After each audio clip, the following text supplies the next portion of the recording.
Shalom teman-teman semuanya, puji Tuhan di pagi hari ini kita masih bisa merasakan berkat dan kebaikan Tuhan yang luar biasa. Untuk itu marilah kita meluangkan waktu kita sejenak untuk membaca dan merenungkan sebagian dari firman Tuhan. Sebelumnya mari kita bersatu di dalam doa. Tuhan Yesus yang baik, terima kasih Tuhan buat kasih dan penyertaan Tuhan yang luar biasa yang telah Tuhan berikan kepada kami. Tuhan, pada pagi hari ini kami akan membaca dan merenungkan sebagian dari firman-Mu. Biarlah firman ini bisa menjadi berkat dan penguat untuk iman kami setiap harinya. Berkati juga untuk anak-Mu yang akan menyampaikan firman ini. Biarlah Engkau urapi agar bisa menyampaikan firman ini sesuai dengan apa maunya Tuhan. Terima kasih Tuhan, kami sudah berdoa dan mengucap syukur. Haleluya, amin. Nah, firman Tuhan kali ini diambil dari Kolose 3 ayat yang ke-23 yang begini bunyinya.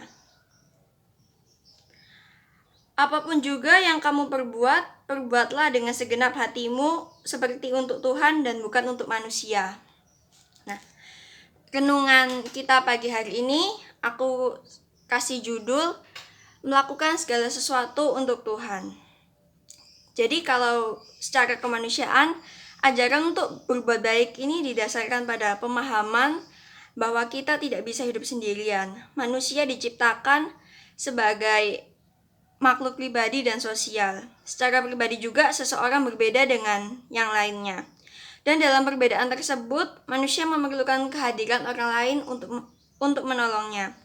Dalam konteks ini, wajar kalau semisal berbuat kebaikan menjadi ajaran utama. Berbuat baik karena kamu memerlukan kehadiran orang lain. Serupa tapi tidak sama kalau kita meninjau dari konteks kepercayaan. Banyak orang berbuat baik yang terkait dengan kebutuhan kita akan orang lain, tapi kebanyakan namun ada motif lain dalam relasi dengan Tuhan. Berbuat baik agar Tuhan juga melakukan kebaikan bagi kita. Ayat nas tadi mungkin udah sering banget kita dengar atau bahkan kita jadikan ayat favorit. Dari ayat tersebut kita bisa belajar dua hal penting. Yang pertama, belajar melakukan segala sesuatu dengan segenap hati. Karena segala sesuatu yang dikerjakan dengan segenap hati akan membawa hasil terbaik. Kedua, belajar melakukan segala sesuatu dengan motivasi untuk menyenangkan hati Tuhan. Meski yang kita lakukan ini mungkin dianggap bodoh oleh dunia, bahkan ditentang oleh orang-orang terdekat kita, asal bisa menyenangkan hati Tuhan, ya sudah, lakukan aja. Kalau kita mendasarkan apa yang kita kerjakan pada dua hal tadi, maka setiap keberhasilan yang kita peroleh gak akan bikin kita jadi tinggi hati. Karena kita sadar di balik keberhasilan kita itu ada kuasa Tuhan yang bekerja untuk memampukan kita. Ada beragam motivasi yang menggerakkan orang-orang untuk melakukan sesuatu. Sebagai anak-anak Tuhan, belajarlah menjalani hidup dengan cara yang benar. Lakukan segala sesuatu dengan sepenuh hati karena kita mengasihi Tuhan dan ingin menyenangkan Tuhan. Bukan untuk menyenangkan manusia. Saat kita sendiri melakukan segala sesuatu dengan mata yang tertuju kepada Tuhan, seperti misalnya kita sedang melayani Tuhan. Kalau selama ini kita berusaha mendapatkan hasil yang maksimal dengan usaha yang minimal, kita perlu mengubah pemikiran itu. Hasil terbaik cuma bisa kita peroleh kalau kita mengusahakan yang terbaik untuk kemuliaan nama Tuhan. Kalau hari ini kita diingatkan oleh firman Tuhan untuk melakukan seperti yang telah Tuhan Yesus lakukan dan ajarkan itu, berarti kita juga harus melakukannya dengan sepenuh hati. Sebab di dalam 1 Yohanes 2 ayat 6 berbunyi, Barang siapa mengatakan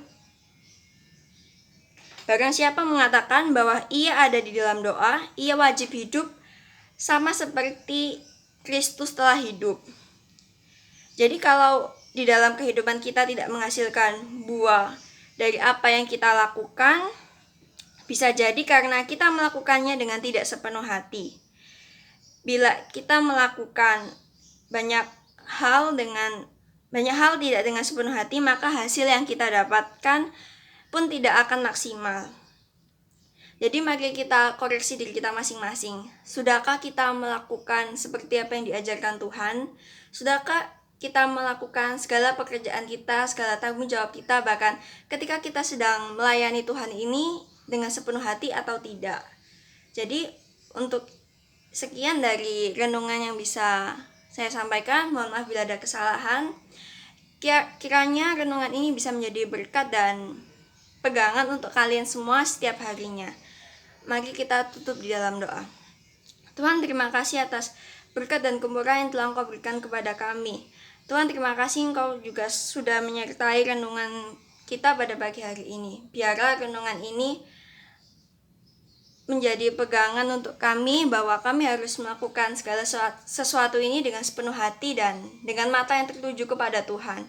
Tuhan, berkati juga aktivitas kami setelah ini. Biarlah Engkau memberikan kelancaran dan kemudahan. Terima kasih Tuhan, kami sudah berdoa dan mengucap syukur. Haleluya, amin.